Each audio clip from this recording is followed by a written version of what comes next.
All right, so if you're really familiar with Google, with the Google Suite, with using your Drive with students, sharing documents, having them share documents with each other, then you're probably ready to move on to a more advanced feature or advanced activity, and that is in the name of a Hyperdoc.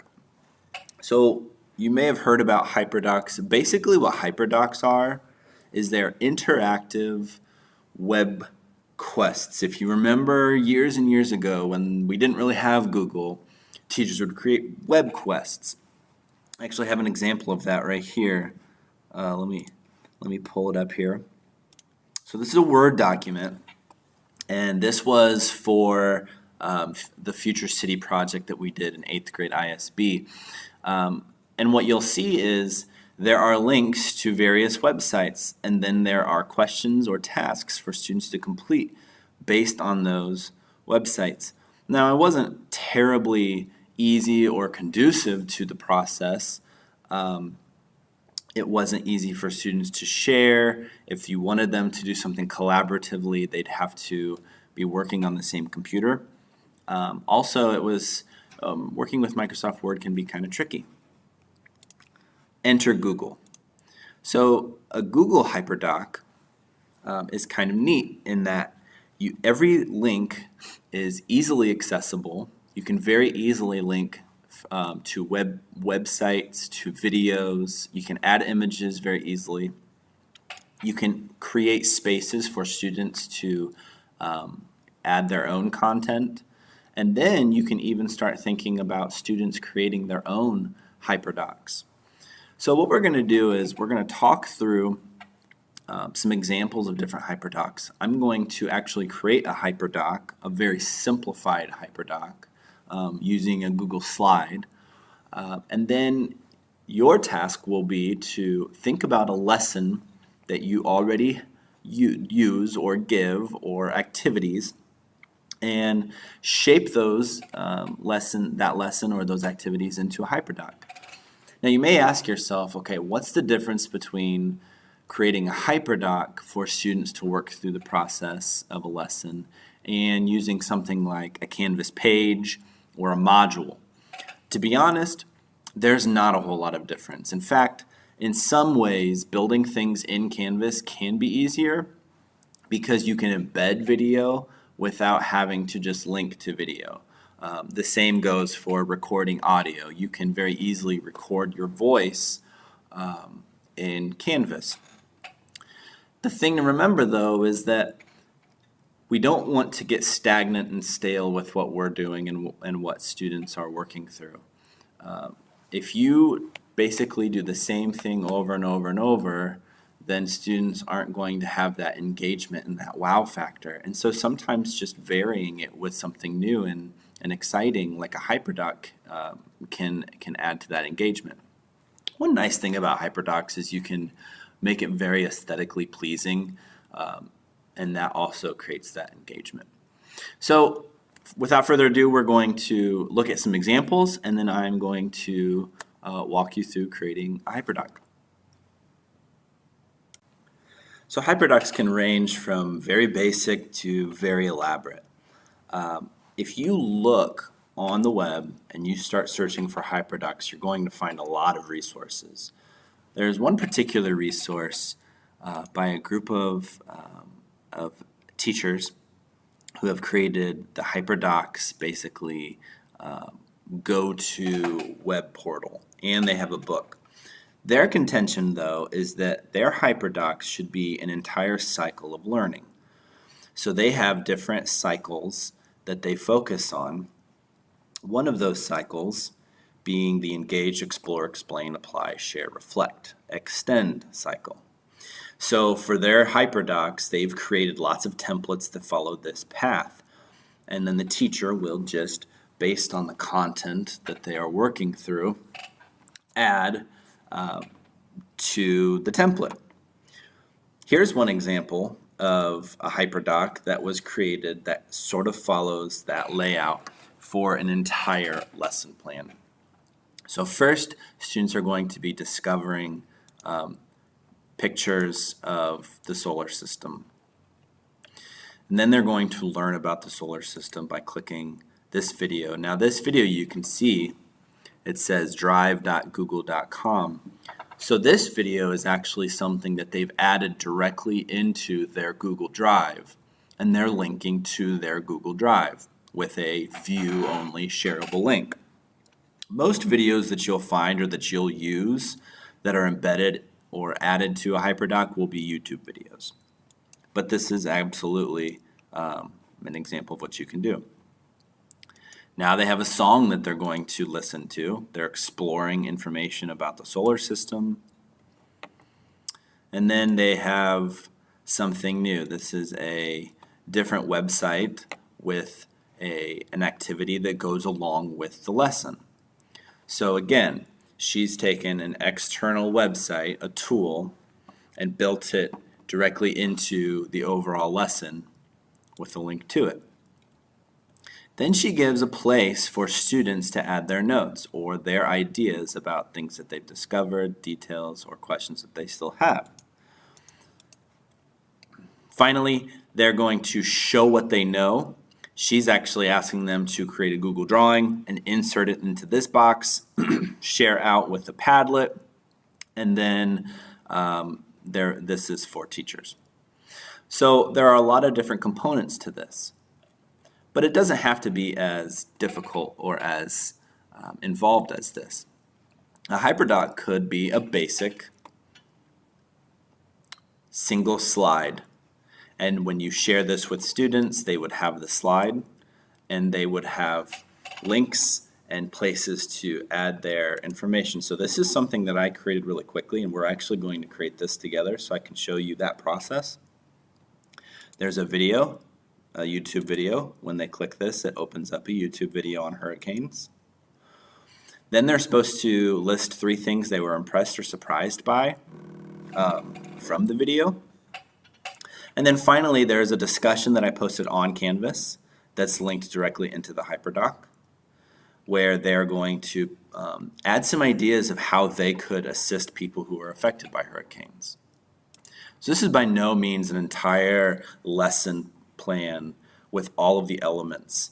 This is a short activity that will allow students to work through content at their own pace. They could even collaborate on this if you wanted them to. And this will free me up to work individually or with small groups of students. So we're actually going to recreate this Google slide so that you can start thinking about how you could create a Hyperdoc and what are some ideas that you could do with it. So this is the Hyperdoc that we're going to create. Again, it's just a simple Google slide. You can use a Google Doc, you can use a Google Drawing, you can use an Excel spreadsheet. It doesn't matter. The functionality is going to work the same. I find that if I'm going to do something quickly, using a Google slide is the easiest because you can move around the graphics a little bit more easily than other things. So this is what we're going to recreate real quick. Slide this off. Okay, the first thing I want to do is I want to be in my drive and I want to choose the folder in which I'm going to create this document. So I actually have a folder called Hyperdocs, and I'm going to create a new Google slide. Now remember, when you create new things in Google, you always want to name it right off the bat so that you don't forget that process. Everything saves automatically, so this is Hurricane, Hyperdoc. And you can go ahead and work along with this if you'd like and just pause systematically so that you can build content or catch up. Example 2. All right, now for my Hyperdoc, I want to make sure that I'm just working in a blank canvas. So the first thing I'm going to do is go to my slide and I'm going to apply a layout. And I just want a blank layout. I don't even worry about titles or anything, so I'm even close my theme here. Now, one of the things you can do is you can set pictures as the background. I think this is a really cool way to make that document more interesting. So the first thing you always want to do before you create your Hyperdoc is plan out the things that you want to have in it. So if there are YouTube videos, if there are images or whatever, you want to go and have those open in new tabs, open in their own tabs ahead of time. It's going to save you a lot of time in the creation process. Okay, so I want to begin with my background. I already know I want a picture of a hurricane, so I just Googled hurricane. Because we are working with students, we have fair use, so you don't have to worry about following copyright laws. But if you're ever going to share anything outside of class and share it with other teachers, not necessarily in our building, but outside of the district, you want to make sure that you're abiding by copyright. You can click Tools, Usage Rights, and set a label for non-commercial reuse with modification or just reuse. That is going to locate copyright-free images. But this is my image, so I can do I can do a number of things here. I can either save this image to my computer and then upload the image to Google. But because it's on the web, Google makes it kind of easy. So I can right-click and I can either say copy image address, or I can click the View Image tab.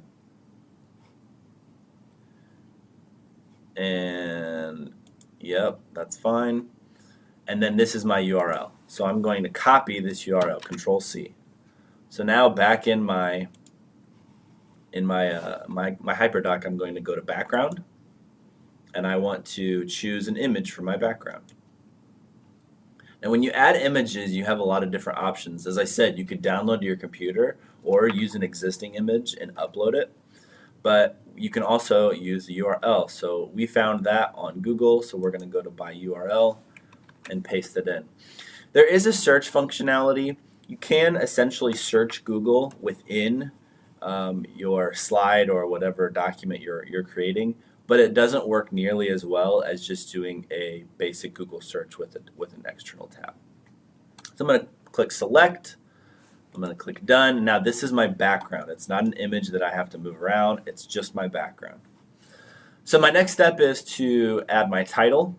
And you're going to be doing one of two things. Most of what you do in creating a Hyperdoc is adding images and adding text.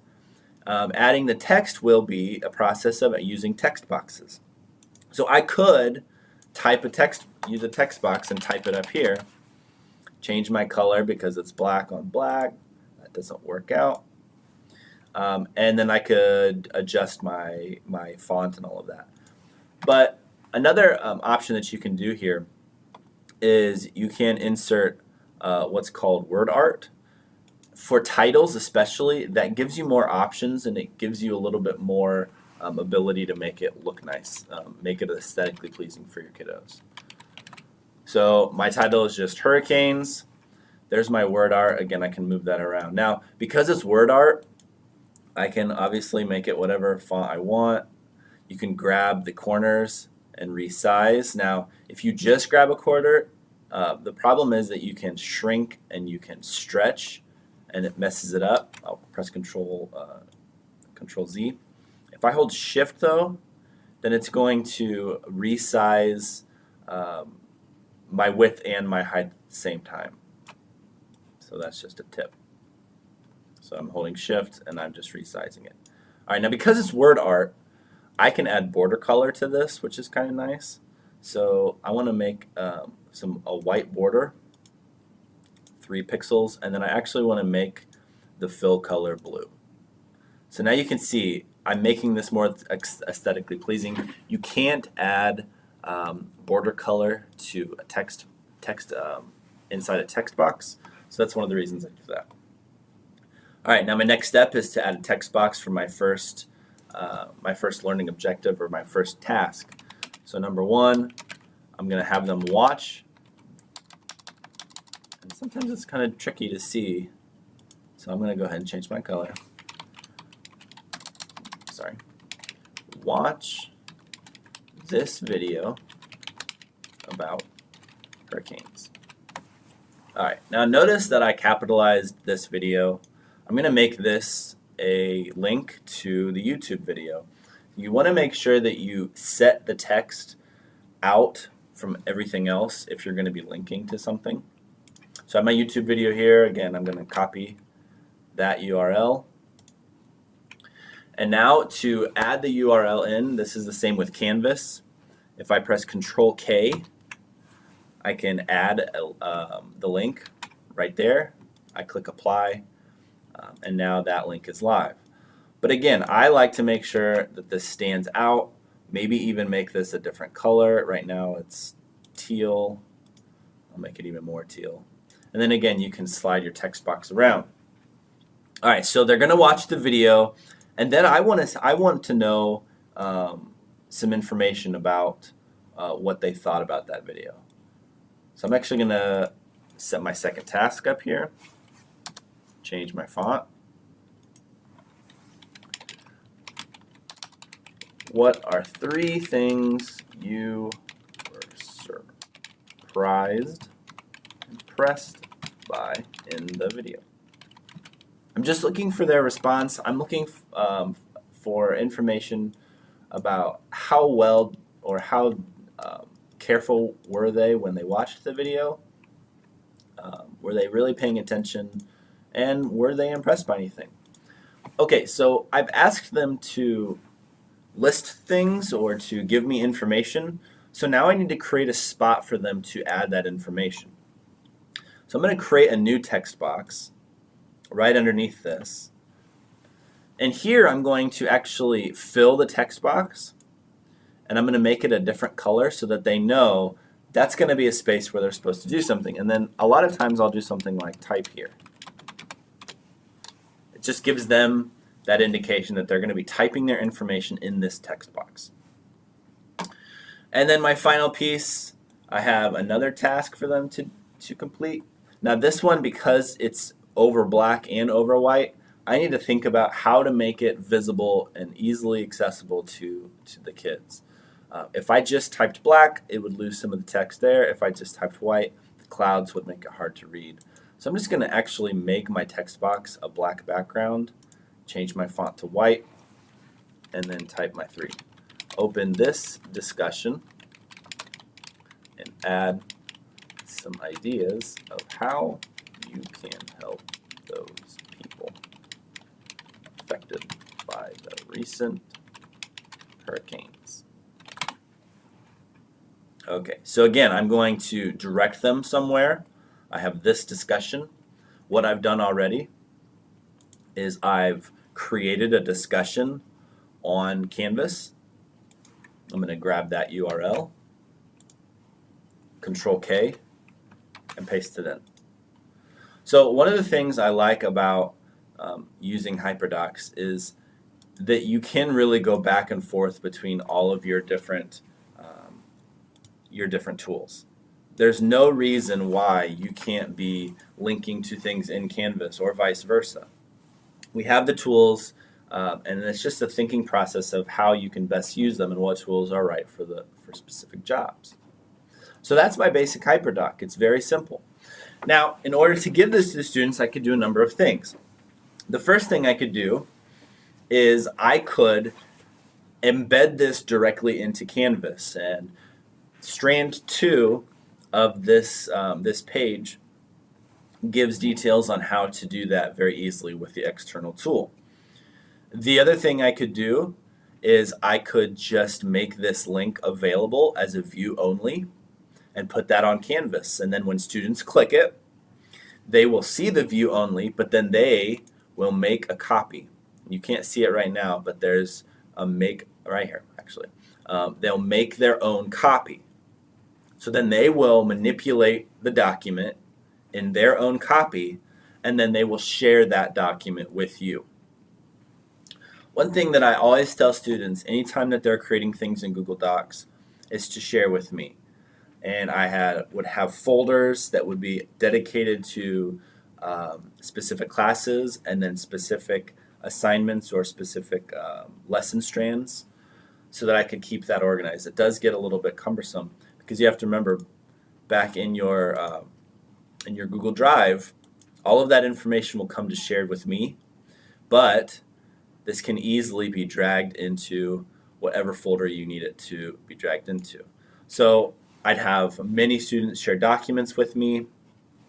You can click on one, hold shift and click again. It'll select them all, and you can drag them into the correct folder, or even folder within a folder. So it's really important to stay organized in this process. That's the basics of Hyperdocs. Experiment. Think about how you could make this really interesting. If you look at the extra resources that I supplied, it takes you to a website, the Hyperdocs website, which walks you through right here how to create a Hyperdoc. But there are also other resources. There are lots of templates and samples. And then if you're interested in developing more Hyperdocs, there are tons of templates already available for you. You basically just open the template, make your own copy, and then it's your Hyperdoc to do with what you want. So experiment, give it a try. It's going to make the learning a little more different for students. It's going to make them a little bit more engaged in some cases because they're not seeing the same thing over and over. You can make it really aesthetically pleasing, and you can also have the students collaborate. So one makes a copy, they share it with 2 other group members, and then they are all working to complete your Hyperdoc. Last thing I'll mention is that this is an awesome thing to have students create, especially with slides. For example, I could create a new slide. Excuse me.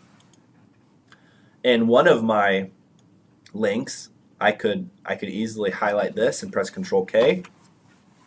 I could link to another slide in this presentation. I could link to slide 2. So now when they click on this, if I go to present mode really quick, if I click on this, it will take me to slide 2. And then I could have a home button that took me back home. So you can begin imagining all the different things you could do with creating, for students to create their own presentations and link within their presentation all kinds of really cool information. So give it a try, experiment. If you have any questions, feel free to contact me. I'm happy to help, come in and assist.